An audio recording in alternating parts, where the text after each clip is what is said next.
ಹೌದು ಹೌದು. ಮೂಕಂ ಕರೋತಿ ವಾಚಾಲಂ ಪಂಗು ನಂಬೇತಿ ಗಿರಮೆತ್ ಕೃಪಾತಮಹಂ ವಂದೇ ಪರಮಾನಂದ ಮಾಧವ. ಮಾಧವ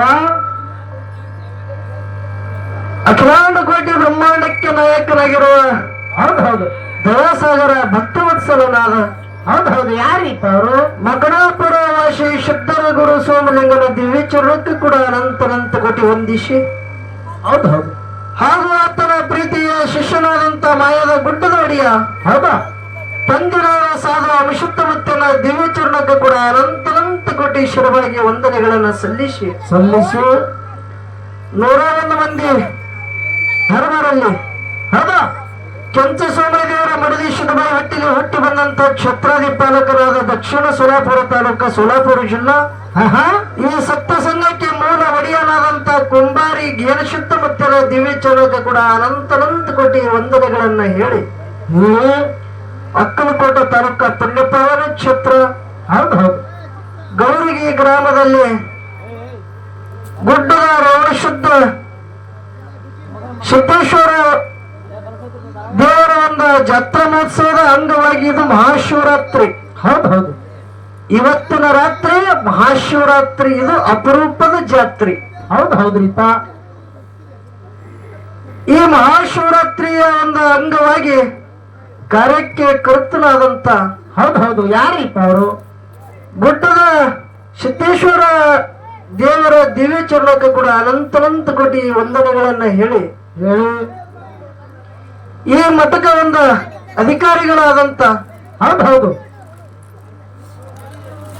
ವೈರಾಗ್ಯ ಮೂರ್ತಿಗಳು ಹೌದು ಅನುಭಾವಿಗಳು ಬಲ್ಲವರು ಅರಿದುಕೊಂಡಂತ ತತ್ವಜ್ಞಾನಿಗಳು ಹೌದು ಹೌದು ಪರಮ ಪೂಜ್ಯರಾದಂತ ಇಸ್ಲಾಮ ಧರ್ಮದಲ್ಲಿ ಹುಟ್ಟಿದ್ರು ಕೂಡ ಒಂದು ಸದಾನಕಾಲ ಗುರುನಾಥನ ಶಿವದಲ್ಲಿ ತಲ್ಲೀನನಾಗಿ ತಮ್ಮ ಶರೀರನ ಭಗವಂತಗಾಗಿ ಮುಡುಪಾಗಿಟ್ಟಂತ ಹೌದು ಹೌದು. ಯಾರೀಪ ಅವರು? ಪರಮ ಪೂಜ್ಯ ರೇವಣಶುದ್ಧ ಮುತ್ತನವನ್ನ ದಿವ್ಯ ಚರಣಕ್ಕೆ ಕೂಡ ಅನಂತ ಕೋಟಿ ವಂದನೆಗಳನ್ನ ಹೇಳಿ ನನ್ನ ಜ್ಞಾನಕ್ಕೆ ಜ್ಯೋತಿನಾಗಿ ಸದಾ ಬೆಳಗುತ್ತಿರ್ತಕ್ಕಂಥ ಹೌದು ಹೌದು ನನ್ನೊಳಗಿನ ಅಜ್ಞಾನದ ಕತ್ತಲಿಯನ್ನ ಹೊಡೆದೋಡಿಸಿ ಜ್ಞಾನದ ಬೆಳಕವನ್ನು ತೋರಿಸಿರ್ತಕ್ಕಂಥ ಹೌದು ಹೌದು ಲಿಂಗೈಕ್ಯ ಪರಮ ಪೂಜ್ಯ ಸೂತ್ರಿ ಬ್ರಹ್ಮನಿಷ್ಠ ದಯಾಳು ಶುದ್ಧರತ್ನ ಮಧುಗೊಂಡೇಶ್ವರಪ್ಪಂಗಳ ದಿವ್ಯ ಚರಣಕ್ಕೆ ಕೂಡ ಅನಂತ ಕೋಟಿ ವಂದನೆಗಳನ್ನ ಹೇಳಿ ಇವತ್ತಿನ ದಿವಸ ಇದು ಒಂದು ಮಹಾಶಿವರಾತ್ರಿಯ ಅಂಗವಾಗಿ ಹಗಲು ಕಾರ್ಯಕ್ರಮ ಊರಾಗ್ಯದ ಹೌದು ಹೌದು. ರಾತ್ರಿ ಜಾಗರಣ ಕಾರ್ಯಕ್ರಮ ಗುಡ್ಡದ ಮ್ಯಾಗ ನಡೆದ ಹೌದು ಹೌದು. ನಮ್ಮ ಜೊತೆಗೂಡಿ ಖ್ಯಾತ ಕಲಾವಿದರಾದಂತ ಹೌದು ಹೌದು. ಯಾವಾಗ್ರಿಪ್ಪ? ರಾಮಲಿಂಗೇಶ್ವರ ಡೊಳ್ಳಿನ ಕಲಾಗಾಯನ ಸಂಘ ಇದೇ ಗೌರಿಗೆ ಗ್ರಾಮದ ಅನಭಾವಿಗಳ ಸಂಘ, ನಮ್ಮ ಟೋಪಣ ಮಾಸ್ತರ್ ಅವರ ಸಂಘ ಹೌದು ಹೌದು ನಮ್ಮ ಜೊತೆಗೂಡಿ ಕಾರ್ಯಕ್ರಮಕ್ಕೆ ಹಮ್ಮಿಕೊಂಡುದಾಗ್ಯದ ಹೌದು. ಅಂತ ಖ್ಯಾತ ವಿದ್ವಾಂಸ ಕಲಾವಿದರಿಗೆ ಸಂಭಾಷಣೆಕಾರರಾದಂತ ಬೇಲೂರದ ಲಕ್ಷ್ಮಣ ಮಾಸ್ತರ್ ಅವರಿಗೆ ಕೂಡ ಮೇಲಾಗಿ ಈ ಡೊಳ್ಳಿನ ಹಾಡಿಕೆ ಕೇಳಕ ಇಲ್ಲಿ ಸುತ್ತಮುತ್ತ ಊರದಿಂದ ಜಕಾಪುರ ಆಗಲಿ ಈ ಕಡೆ ಹುಡುಗಿ ಹಿಡಿದು ಬಾಸಲೆಗಾಯಿ ಬೋರೊಟ್ಟಿ ಬಬಲಾದಿ ಮಿರುಜಿಗಿ ಸುತ್ತ ಹಳ್ಳದಿಂದ ಡೊಳ್ಳಿನ ಹಾಡಿಕೆ ಕೇಳಕ ಬಂದಂತ ಎಲ್ಲ ಒಂದು ಜ್ಞಾನಿಗಳಿಗೆ ಕೂಡ ಹೌದು ಹೌದು ತಮ್ಮೆಲ್ಲರ ಹೃದಯಾತ್ಮದಲ್ಲಿ ಸದಾಕಾಲ ಸಾಕ್ಷಿ ರೂಪವಾಗಿ ಬೆಳಗುತ್ತಿರ್ತಂತ ಚೈತನ್ಯ ಪರಮಾತ್ಮನಿಗೆ ಹೌದಾ ಚೈತನ್ಯ ಬೆಳಗಕ್ಕ ತಮ್ಮೆಲ್ಲರಿಗೆ ಕೂಡ ಶರಣಾರ್ಥಿಗಳನ್ನ ಹೇಳಿ ಮಾಸಿದೋಣ ಏನಾಗ್ಯದ್ರಿಪ್ಪ? ನಿಜ ಶರಣ ಅಂತೇಳಿ ಬಿರುದ ಯಾರಿಗದ್ರಿಪ್ಪ? 12ನೇ ಶತಮಾನದಾಗ ನಿಜ ಶರಣ ಅಂತೇಳಿ ಕರೆದಾರ ಅಂಬಿಗಾರ ಚೌಡಯ್ಯನವ್ರಿಗೆ ಹೌದು ಹೌದು. ಹೇಳ್ತಾರ ಒಂದು ಮಾತು ಹೇಳಿರೋರು. ಏನ್ ಹೇಳಿದ್ರಿಪ್ಪ ಮಾತ? ಬಡತನಕ್ಕೆ ಒಂಬುವ ಚಿಂತೆ ಉಡಲಾದರೆ ನೋಡ್ರಿ, ಉಡಲಾದರೆ ಉಡುವ ಚಿಂತೆ, ಉಡಲಾದರೆ ಇಡುವ ಚಿಂತೆ, ಇಡಲಾದರೆ ಹೆಂಡರ ಚಿಂತೆ, ಹೆಂಡರಾದರೆ ಮಕ್ಕಳ ಚಿಂತೆ ಹೌದು ಹೌದು. ಮಕ್ಕಳಾದರೆ ಬದುಕಿನ ಚಿಂತೆ ಹೌದಾ, ಬದುಕಾದರೆ ಕೇಡಿನ ಚಿಂತೆ, ಕೇಡಾದರೆ ಮರಣದ ಚಿಂತೆ. ಇಂಥ ಹಲವಾರು ಚಿಂತೆಗಳಲ್ಲಿ ಇದ್ದವರನ್ನು ನಾ ಕಾಣೆ ಹೌದು ಹೌದು ಹೌದು ಹೌದು ಹೌದು. ಶಿವ ಶರಣೀಯರ ಚಿಂತೆಯಲ್ಲಿ ಇದ್ದವರನ್ನು ಒಬ್ಬರನ್ನ ಕೂಡ ನಾ ಕಾಣಲಿಲ್ಲ ಎಂದಾತ ನಮ್ಮ ಅಂಬಿಗಾರ ಚೌಡಯ್ಯ ಹೌದು ಹೌದು ಹೌದು ಹೌದು. ಹೀಗ ಹಂಗಂದ್ರೆ ಏನ್ರಿಪ್ಪ? ಬಡತನದೊಳಗ ಇದ್ದವರು ಹೌದು ಏನ್ ಮಾಡ್ತಾರ? ಒಂದು ರೊಟ್ಟಿ ಚಿಂತೆ ಮಾಡ್ತಾರ. ಹೌದು ಭಗವಂತ ಒಂದು ರೊಟ್ಟಿ ಕೊಟ್ಟಂದ್ರ ಉಡ್ಲಕ್ಕ ವಸ್ತ್ರದ ಚಿಂತೆ ಆಗತ್ತದ. ಹೌದು ಸಂಸಾರ ಒಳ್ಳೆ ನಡ್ಕೋತ ಸಾಗಿ ಅವನಿಗೆ ಹೊಟ್ಟಿಗೆ ಅನ್ನ ಮೈ ತುಂಬ ಬಟ್ಟಿ ಇತ್ತಂದ್ರ ಹೆಂಡರ ಚಿಂತೆ ಅದ. ಹೌದಾ? ಹೆಂಡರಾದ ಬಳಿಕ ಮಕ್ಕಳ ಚಿಂತೆ ಅದ. ಹೌದು ಮಕ್ಕಳಾದ ಬಳಿಕ ಮುಂದ ಬದುಕಿನ ಚಿಂತೆದ, ಬದುಕಾದ ಬಳಿಕ ಮುಂದ ಕೇಡಿನ ಚಿಂತೆದ. ಹೌದು ಹೌದು ಹೌದು ಕೇಡಾದ ಬಳಿಕ ಮುಂದ ಮರಣದ ಚಿಂತೆ. ಪ್ರತಿಯೊಂದು ಮೆಟ್ಟಲದೊಳಗ ಚಿಂತೆ ಒಳಗೆ ಕಾಲಗಳೆದವರನ್ನ ನಾನು ಕಂಡೆ. ಹೌದಾ? ಆದರೂ ಕೂಡ ಭಗವಂತ ಪರಮಾತ್ಮನೇ ನಿನ್ನ ಚಿಂತೆ ಒಳಗಿದ್ದವರನ್ನು ಒಬ್ಬರನ್ನು ಕೂಡ ನಾ ಕಾಣಲಿಲ್ಲ. ಹೌದು ಹೌದು ಹೌದು ಬಂಧುಗಳೇ, ಇವತ್ತಿನ ದಿವಸ ಈ ಗುಡ್ಡದ ಒಂದು ಮಹಾಶಿವರಾತ್ರಿ ಅಂಗವಾಗಿ ಎಷ್ಟು ಮಂದಿ ಕೂಡಿರಿ, ಎಲ್ಲರೂ ತಮ್ಮ ತಮ್ಮ ಸಂಸಾರ ಬದಿ ಒತ್ತಿ ಪರಮಾತ್ಮನ ಚಿಂತೆ ಒಳಗ ಕೂಡಿರಿ. ಬಂಧುಗಳೇ, ನಿಮ್ಮಂತ ಪುಣ್ಯವಂತರು ಜಗತ್ತದಾಗ ಯಾರೂ ಇಲ್ಲ. ಹೌದು ಹೌದು ಹೌದು ಇದಕ್ಕೆ ಮಹಾಶಿವರಾತ್ರಿ ತಿಳಿಕರದಾರ. ಹೌದಾ? ಇವತ್ತಿನ ರಾತ್ರಿ ಭಗವಂತನ ಧ್ಯಾನ ಸದಾನ ಕಾಲ ಮುಖದಿಂದ ಆ ಭಗವಂತನ ನಾಮ ನುಡಿದಾಗಲಿ, ಕಿವಿದಿಂದ ಕೇಳುದಾಗಲಿ, ಬಾಯಿದಿಂದ ನಾಮ ನುಡಿದ್ರ ಮುಖ ಬಾಯಿ ಪವಿತ್ರ ಆಗುತ್ತದ. ಹೌದಾ? ಕಿವಿದಿಂದ ಭಗವಂತನ ವಾಣಿ ಅಮೃತವಾಣಿ ಕೇಳಿದ್ರೆ ಕಿವಿ ಪವಿತ್ರ ಆಗುತ್ತದೆ. ಕಣ್ಣಿನಿಂದ ಭಗವಂತನ ಆ ಲಿಂಗ ಮೂರ್ತಿಯನ್ನು ನೋಡಿದ್ರೆ ಕಣ್ಣು ಪವಿತ್ರ ಆಗುತ್ತದ. ಹೌದು. ಎಂತ ಗುಡ್ಡದ ಸನ್ನಿಧಿಯಲ್ಲಿ ಪಾದಯಾತ್ರೆ ಮಾಡ್ಕೊತ ತಾವೆಲ್ಲರೂ ಇಲ್ಲಿಗೆ ಬಂದಿರಿ ಅಂದ್ರ ಜನ್ಮ ಉದ್ಧಾರ ಆಗುತ್ತದ. ಹೌದು ಹೌದು ಹೌದು ಸತ್ಯ ಸಂಘದಾಗಿದ್ದಂತ ಸಾಮರ್ಥ್ಯ ಹೌದಾ ಇದರಲ್ಲಿ ಇಲ್ಲ ಅಂತೇಳಿ ಮಹಾತ್ಮರು ಹೇಳ್ತಾರ. ಹೌದು ಹೌದು ಅದಕ್ಕ ಜೋಡ ಕಲಾವಿದ್ರು ಹೌದು ಹೌದು ಏನ್ ಮಾಡಿದ್ರು? ಏನ್ ಮಾಡ್ತಾರ? ಫರಾಳ ಮಾಡಿದ್ರು. ಹೌದು ಅದಕ್ಕೆ ಮಾಡಾರ ನಿಲ್ಲ ಹೇಳಿ. ಈಶಾಯ ಊರಾಗ ಏನು ನಡೆದ ಅದೇ ಇಲ್ಲಿ ಆಗಬೇಕಾಗ್ಯಾವ. ಹೌದು ಹೌದು ಯಾನು ವಿಷಯ ಊರಾಗ ಏನು ನಡೆದ ನೋಡು ಅದನ್ನೇ ಇಲ್ಲಿ ಆಗ್ಬೇಕಾಗ್ಯದ. ಅದೇ ಇಲ್ಲಿ ಆಗುದದ. ಹೌದು ಹೌದು ಹೌದದ? ಹೌದು ನಮ್ಮ ಪಾಲಿಗೆ ಅಧ್ಯಯನ ಅನ್ನೋದು ಬಂದದ. ಹೌದಾ? ನಮ್ಮ ಪಾಲಿಗೆ ಏನದ? ಅಧ್ಯಯನ ಅನ್ನೋದದ. ಹೌದು. ನಿಮಗೊಂದು ಮಾತು ಹೇಳೋದದ. ಏನ್ ಹೇಳಿದ್ರಿಪ್ಪ ಮಾತು? ಇದು ಶ್ರೇಷ್ಠವಾದ ಅರಿವಿನ ಜನ್ಮದ. ಹೌದು.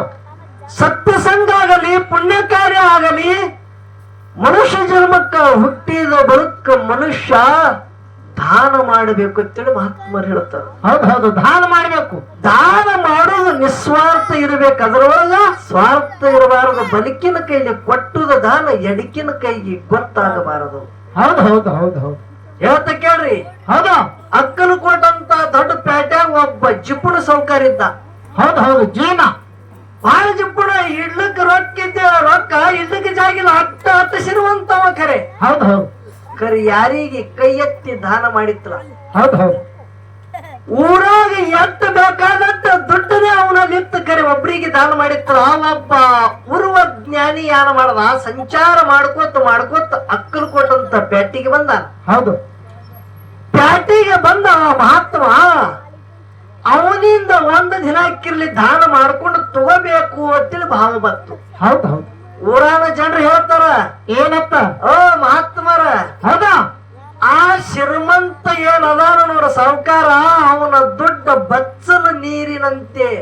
ಹೌದು ಹೌದು ಹೌದು ಅವನ ಶ್ರೀಮಂತಿಗೆ ಬಚ್ಚಲ ನೀರಿನಂತೆ. ಅದು ಉಪಯೋಗಕ್ಕೆ ಬರಂಗಿಲ್ಲಪ್ಪ. ಅವನ ಪರಿವರ್ತನೆ ಮಾಡ್ಬೇಕಂತ ನೀವು ಹೊಂಟಿದೆ, ಹೋಗಬೇಡ, ಪರಿವರ್ತನೆ ಆಗಂಗಿಲ್ಲ ಅಂತ ಹೇಳಿದ್ರು. ಹೌದು ಹೌದು ಅವಾಗ ಪೂರ್ವಜ್ಞಾನಿಗಳ ಮಹಾತ್ಮರು ಯಾರಂದ್ರು, ಇಲ್ಲ ನಾ ಪರಿವರ್ತನೆ ಮಾಡು ಪ್ರಯತ್ನ ಮಾಡಿ ಬರ್ತಾ ಅಂದ. ಹೌದು ಅವ ಯಾವ ಜಾಗಿಗಿಂತ ಅಲ್ಲಿಗೆ ಬಂದ. ಆಯ್ತ್ರಿ, ಒಂದು ದಿನ ಆಯ್ತು, 2 ದಿನ ಆಯ್ತು, ದಿನ ಕಳ್ಳಿಗತ್ತು, ಎಷ್ಟು ಬೇಕಷ್ಟು ಜ್ಞಾನವನ್ನು ಅವನಿಗೆ ಹೇಳುಗತ್ತ. ಹೌದು ಹೌದು ಆದರೂ ಕೂಡ ಕೈ ಎತ್ತಿ 1 ರೂಪಾಯಿ ದಾನ ಮಾಡ್ಲಿಲ್ಲ ಅವ. ಹೌದು ಹೌದು ಬರೀ ಕೇಳವ ಸಾಹುಕಾರ, ಬರೇ ಕೇಳವ, ಕೈ ಎತ್ತಿ ದಾನ ಮಾಡವ. ಹೌದು. ಇನ್ನ ಮಹಾತ್ಮರು ಯಾರು ಮಾಡಿದ್ರು? ಏನ್ ಮಾಡಿದ್ರಿಪ್ಪ? ತಾ ಸಾಹುಕಾರಗ ಕರೆಸಿ ಕೇಳ್ತಾರ, ಸಾಹುಕಾರ ಸಾಹುಕಾರ, ನಾ ಭಾರತ ಸಂಚಾರ ಮಾಡಿ ತಿರುಗಾಡ್ಗೊತ್ತು ಪಾದಯಾತ್ರೆ ಮಾಡಿ ಅಖಂಡ ಭಾರತ ಸಂಚಾರ ಮಾಡಂಗಿದ್ದ. ಹೌದು. ನನ್ನ ಗುರುಗಳು ನನಗ ಕರೆಸಿ ಅಂತಕರಣ ಪೂರ್ವಕವಾಗಿ ಒಂದು ಚೂಜಿ ಕೊಟ್ಟಾರ. ಹೌದು. ಏನೋ ಚೂಜಿ? ಒಂದು ಚೂಜಿ ಕೊಟ್ಟಾರ. ಆ ಚೂಜಿಗೆ ಬೆಲೆ ಕಟ್ಟಲಿಕ್ಕೆ ಬರಲ್ಲ ಅಂತ ಸೂಜಿ ಗುರುವಿನ ಒಂದು ಮಹಾಮಂತ್ರದಿಂದ ಆ ಸೂಜಿ ನಮಗ ಕೊಟ್ಟಾರ. ಹೌದು. ಖರೆ ಗುರು ಒಂದು ಮಾತು ಹೇಳ್ಯಾನ. ಏನ್ ಹೇಳ್ಯಾನ ಮಾತ? ಯಾವಾಗ ಪ್ರಸಂಗಕ್ಕೆ ಈ ಸೂಜಿ ಕಳಿಬಾರದು, ಕಳೆದ ಅಂದ್ರೆ ಗುರು ದ್ರೋಹಿ ಆದಂಗ ಆಗತ್ತದ. ಎಚ್ಚರಂದಾನ ಗುರು. ಹೌದು. ನಾರೇ ಅಖಂಡ ಭಾರತ ಸಂಚಾರ ಮಾಡ್ಲಿಕ್ಕೆ ಹೊಂಟಿದ, ತಪ್ಪಿ ಕೈ ತಪ್ಪಿ ನಂದ ಸೂಜಿ ಕಳಿತಂದ್ರೆ ಹೆಂಗ? ಹೌದು ಹೌದು, ಗುರು ದ್ರೋಹಿ ಆಗ್ತಾನ. ಸೌಕಾರ ನಾವ್ ಹಳ್ಳಿ ಬರುತ್ತಾನೆ, ಇದು ಸೂಜಿ ನಿಂಬಲ್ಲಿ ಇಟ್ಟುವರೆ ಜಾಕ್ ಇಡ್ರಿ, ನಾ ಬಂದ್ ಬಳಕ ತಗೊಂಡ್ ಹೋಯ್ತು. ಹೌದು ಹೌದು, ಏನಂದ್ರು ಸಾವ್ಕಾರು? ಸೌಕಾರ ಅಂದ್ರು ಠೀಕ್ ಅದಪ್ಪ. ಹೌದು. ಸೂಜಿನ ತೆಗೆದು ಇಟ್ಕೋತೀನಿ, ಇಲ್ಲ ಅನ್ನಂಗಿಲ್ಲ. ಹೌದು. ಒಂದು ವೇಳೆ ನೀ ಭಾರತ ಸಂಚಾರ ಮಾಡ್ಕೊಂಡು ಬರುವಾಗ ಅಕಸ್ಮಿತವಾಗಿ ನಿಂಗ ಹೊಳ್ಳಿ ಬರುವುದೇ ಆಗಲಿಲ್ಲ, ಒಂದ್ ಯಾಕೆ ಬರೋದು ಆಗ್ಲಿ ತಿಳ್ಕೊ. ಅಂತದೇ ಒಂದು ದುರ್ಘಟನೆ ಆಯ್ತು ಅಂದ್ರ ನೀ ಮರಣ ಹೊಂದದೆ ಅಸೂನಿಗಿದೆ ಅಂದ್ರ ಈ ಸೂಜಿ ನನ್ನ ಬಲ್ಲೆ ಉಳಿತದ. ಹೌದು ಹೌದು, ಈ ಸೂಜಿ ನನ್ನ ಬಲ್ಲೆ ಉಳಿತದ, ನೀವ್ ಹ್ಯಾಂಗ ತಗೋರು ಅಂತೇಳಿ ಕೇಳಿದಾಗ ಮಹಾತ್ಮರಂದ್ರು ಏನಂದ್ರು? ಚಿಂತೆ ಮಾಡಬೇಡ, ಮುಂದಿನ ಜನ್ಮದಾಗ ಬಂದು ಒಯ್ತಂದ. ನೋಡ್ರಿ ಹೇಳ್ತಾರ ಹೆಂಗ ಮಹಾತ್ಮರು ಮುಂದಿನ ಜನ್ಮಕ್ಕೆ ಬಂದು ಒಯ್ತಂತ ಹೇಳ್ತಾನ. ಹೌದು. ಮುಂದಿನ ಜನ್ಮಕ್ಕೆ ಬಂದು ಒಯ್ತಂದಾಗ ಇವ ಆನಂದ ಏನಂದ್ರಿಪ್ಪ? ಐತಂತೇಳಿ ಹೆಂಡತಿ ಕೈಯಾಗ ಕೊಟ್ಟ, ಸೌಕಾರ್ತಿ ಇದು ಟ್ರಿಜರಿಯಾಗ ಒಯ್ದು ಭದ್ರವಾಗಿ ಇಡು. ಹೌದು. ಗುರುಗಳು ಕೊಟ್ಟುದದ, ಅವ್ರು ಗುರುಗಳು ಮಂತ್ರಿಸಿ ಕೊಟ್ಟಾರತ್ತ. ಬೆಲೆ ಇಲ್ಲಾರ್ದು ವಸ್ತು ಅದಿದು. ಅಖಂಡ ಭಾರತ ಸಂಚಾರ ಮಾಡಿ ಬಂದು ಒಯ್ತಂದಾರ. ನನ್ನ ಹೆಂಡತಿ ತಿಳುವಳಿಕೆ ಶಾಣೆನೇ ಇದ್ರು. ಹೌದು. ಮಹಾತ್ಮರ ಹೊಳೆ ಬರೋದಾಗಲಿಲ್ಲ ಅಂದ್ರೆ ಹ್ಯಾಂಗ ಅಂತ ಕೇಳಿದ್ರು ಗಂಡಗ. ಹೌದು. ಹುಚ್ಚಿ ಮುಂದಿನ ಜನ್ಮದಾಗ ಬಂದು ಒಯ್ತಂದಾರ. ಹೌದು ಹೌದು, ಎಷ್ಟು ಹುಚ್ಚಿದ್ರಿ ನೀವು? ಹೌದಾ? ಮುಂದಿನ ಜನ್ಮದಾಗ ಬಂದ್ ಯಾರು ಚೂಜಿ ಒಯ್ಯೋದಾಗತ್ತದ? ಹೌದಾ? ನೋಡ್ರಿ ಹ್ಯಾಂಗ ಹೇಳ್ತಾರ, ಗುರು ದ್ರೋಹ ಆಗತ್ತೀರಿ. ಹೌದು. ಆ ಸೂಜಿ ಹಿಡ್ದಾಗ ಉಳಿತಿ, ಒಯ್ದು ಕೊಟ್ಟ ಬಾ ಗಪ್ಪಾಗಿ ಮುಖ ಕಂದಳಕ್ಕಿ. ಹೌದು ಹೌದು, ಸೂಜಿ ತಗೊಂಡು ಸೌಕಾರ ಹುಡುಕ್ಯಾಡ್ಗೋತ ಮಹಾತ್ಮರಿಗೆ ಅಡ್ಡಗಟ್ಟದ. ಮಹಾತ್ಮರ ನಿಮ್ಮ ಸೂಜಿ ನೀವು ತಗೋರಿ ಅಂದವ. ಹೌದು ಹೌದು, ಯಾಕೋ ಏನಾಯ್ತು? ಯಾಕಪ್ಪ ಏನೈತಂತೆ ಕೇಳ್ದ. ಸೂಜಿ ಎಲ್ಲ ನನಗೆ ಇಟ್ಟುಕೊಳಕ್ ಕೊಟ್ಟಿರಿ, ಖರೆ ಒಂದ್ ವೇಳೆ ನಿಮಗ ಬರೋದಾಗ್ಲಿಲ್ಲ ಅಂದ್ರೆ ಮುಂದಿನ ಜನ್ಮಕ್ಕೆ ಬರುದು ಬಂದು ಒಯ್ತತ್ತೀರಿ. ಹೌದು. ಮುಂದಿನ ಜನ್ಮದಾಗ ತಂದು ಕುಡುದು ಹೆಂಗ ಆಗತ್ತದ ಅಂತೇಳಿ ಕೇಳ್ದಿವ. ಹೌದು ಹೌದು, ನಿಮಗೆ ಮುಂದಿನ ಜನ್ಮದಾಗ ತಂದು ಕುಡುದು ಹೆಂಗ ಆಗತ್ತದ ಅಂದಾಗ ಇಲ್ಲಿ ಹೇಳ್ತಾರ. ಏನ್ ಹೇಳಿದ್ರು? ಏನಪ್ಪ ಸೌಕಾರ, ಅಳತಿ ಇಲ್ಲಾರದಟ್ಟ ನಿನ್ನಲ್ಲಿ ದುಡ್ಡದ, ಹೌದು. ಬಂಗಾರದ, ಹೌದು. ಸಿರಿ ಸಂಪತ್ತಿ ಅದ, ಹೊಲ ಅದ, ಹೌದು. ಲಂಬ್ರಿಗೆ ಲಂಬ್ರ ಹೊಲ ಅದ. ಹೌದು. ಇದೆಲ್ಲ ಮುಂದಿನ ಜನ್ಮಕ್ಕೆ ಒಯ್ಯುದಾಗುತ್ತದೆ ನಿನಗ. ಈ ಜನ್ಮಕ್ಕ ಸೂಜಿ ತರದ ವಜ್ಜೆ ಆಗುತ್ತದೇನೋ ಸೌಕಾರ? ಹೌದು ಹೌದು, ಕೇಳಗತ್ತ. ಹೌದಾ? ಅವಾಗ ಸೌಕಾರ ಅಂದ, ಯಾನ್ರಿ ಮಹಾತ್ಮರೇ, ಹೌದು. ಹಿಂದ ಇದು ನಮ್ಮ ಹೆಸರು ನಿಂತಿತ್ತಲ್ಲ, ನಮ್ಮ ಅಪ್ಪನ ಹೆಸರು ನಿತ್ತು, ಅದಕ್ಕೆ ಮೊದಲು ಅವ್ರ ಅಪ್ಪನ ಹೆಸರು ನಿತ್ತು. ಹೌದು. ಯಾವ ಬಂಗಾರ ಒಯ್ದಿಲ್ಲ, ದುಡ್ಡು ಒಯ್ದಿಲ್ಲ, ಹೊಲನು ಒಯ್ದಿಲ್ಲ, ಅಲ್ಲೇವ್ರಿ ಹ್ಯಾಂಗ ಹೇಳಗತ್ತೀರಿ ಮುಂದಿನ ಜನ್ಮದ ತರ್ತೀನಿ ಅಂತೇಳಿ. ಹೌದು ಹೌದು, ಅವಾಗ ಮಹಾತ್ಮರು ಹೇಳ್ತಾರ ಸೌಕಾರ್ಗ, ಏನ್ ಹೇಳಿದ್ರು? ಮುಂದಿನ ಜನ್ಮದಾಗ ಒಯ್ಯೋದು ಆಗಂಗಿಲ್ಲ ಅನ್ನೋದು ನಿನಗ ಗೊತ್ತದ. ಹೌದು. ಗೊತ್ತಿದ್ರು ಕೂಡ ಕೈ ಎತ್ತಿ ₹1 ದಾನ ಮಾಡಂಗಿಲ್ಲ ಅಂದ್ರ ಏನಕ್ಕೆ ತಗೊಂಡು ನಿನ್ನ ದುಡ್ಡು ತಗೊಂಡು ಏನು ಮಾಡೋದ ಸೌಕಾರ? ನೀವ್ ಹೊಗಳೇ ಒಯ್ತೇನೋ? ಹೌದು ಹೌದು ಹೌದು, ಅವಾಗ ಸೌಕರ್ನ ಕಣ್ಣ ತೆರಿತತ್ತ, ಸಾಗಲ ಅಡ್ಡ ಬಿದ್ರತ್ತ ಬಂಧುಗಳೇ. ಹೌದಾ? ಇಲ್ಲಿ ಒಂದು ವಿಷಯ ಹೇಳುದದ. ಏನ್ ಹೇಳಿದ್ರಿಪ್ಪ ವಿಷಯ? ಇಲ್ಲಿ ವಿಷಯ ಏನ್ ಹೇಳುದದ? ಏನ್ ಹೇಳುದು? ಗುರುಗಳ ವಾಣಿದಿಂದ ಸೌಕಾರ ಕಣ್ಣು ತೆರಿತು. ಹೌದಾ? ಏನು? ಗುರು ಹೇಳದಂತ ಒಂದೇ ಒಂದು ಉದಾಹರಣೆಯಿಂದ ಹೌದು, ಸೌಕಾರದ ಏನಾಗ್ಯದ? ಕಣ್ಣು ತೆರೆದ, ಕಣ್ಣ ತೆರೆದಾದ. ಅಜ್ಞಾನ ಅನ್ನೋದು ಹೋಗ್ಯಾದ. ಅಜ್ಞಾನ ಅನ್ನೋದು ಹೋಗ್ಯಾದ, ಜ್ಞಾನದ ಬೆಳಕ ಕಾಣಿಸ್ಯಾದ. ಹೌದು ಹೌದು, ಎದರಿಂದ ಇದು? ಎದರಿಂದ್ರಿಪ್ಪ ಇದು? ಗುರು ಹೇಳದಂತ ಮಾತಿನಿಂದ ಇವ ಕೇಳುದು ಫಲ ಲಾಭ ಆಗ್ಯಾದ. ಹೌದು ಹೌದು, ಇವ ಕೇಳುದಕ್ಕೆ ಲಾಭ ಆಗ್ಯಾದ. ಹೌದಾ? ಅವ ಯಾರು ಮಾಡ್ದಂಗಾಯ್ತಲ್ಲಿ? ಅವ ಯಾರು ಮಾಡ್ದಂಗಾಯ್ತು? ಕೇಳದ ಗುರುವಿನ ವಾಣಿಗಳನ್ನ ಕೇಳದ ಜನ್ಮ ಉದ್ಧಾರ ಮಾಡಿಕೊಂಡ. ಹೌದು ಹೌದು, ಹೌದಲ್ಲ? ಹೌದು. ಅದಕ್ಕ ವಿಷಯಗಳನ್ನ ಬಹಳ ಚಂದ ನಡೀತದ. ನಿಮ್ ಮುಂದೆಲ್ಲ ಒಂದೊಂದು ವಿಷಯ ಪ್ರತಿಪಾದನ ಆಗುತ್ತದ. ಹೌದು. ನಾವೇ ಬಹಳ ಮಾತಾಡಿ, ಯಾಕಂದ್ರೆ ಊರಾಗನು ನಾವೇ ಬಹಳ ಮಾತಾಡಿ ಬ್ಯಾಸರ ಆದಂಗ ಆಗಿದ್ದೇವ್. ಹೌದು. ನೋಡು ಗಳೂರಿಗೆ ಅವ್ರು ಬಹಳ ಶಾಣ್ಯಾರ ಅದಾರ, ಅವ್ರು ಒಂದೊಂದೊಂದೊಂದು ವಿಷಯ ಏನೇನ ಕೊಡ್ತಾರ ಹೌದು ಅನ್ನೋದು ಗೊತ್ತಾಗಬೇಕಾಗ್ಯದ. ಹೌದು. ಅದಕ್ಕೆ ತಾವೆಲ್ಲರ ಹಲವಾರು ವಿಷಯಗಳನ್ನು ಇವತ್ತ ಏನೋ ಒಂದ್ 2 ಸಂದ ಕೂತು ಎಲ್ಲಿ ತನ ನೀವು ಕುಂಡಿರ್ತೀರಿ ಅಲ್ಲಿ ತನ ಒಂದು ಸೇವಾ ಮಾಡ್ತೇವ್. ನೀವು ಯಾವಾಗ ಎದ್ದು ಹೋಗ್ತೀರಿ ಆವಾಗ ನಾವಿಟ್ಟು ಎದ್ದು ಹೋಗುತ್ತೇವೆ ಅಂತೇಳಿ ನಿಮ್ಗೆಲ್ಲರಿಗೆ ವಿನಂತಿಗಳನ್ನ ಮಾಡಿ 4 ನುಡಿ ಸಾಲಗಳ ಹಾಡ್ತೇವೆ. ದೈವದೇವ ಶಾಂತ ರೀತಿಯಿಂದ ಕೂತು ಕೇಳಬೇಕಂತೆ ಕಳ್ಕೊಳ್ಳಬೇಕು. ಆಗ್ಲಿಯಪ್ಪ.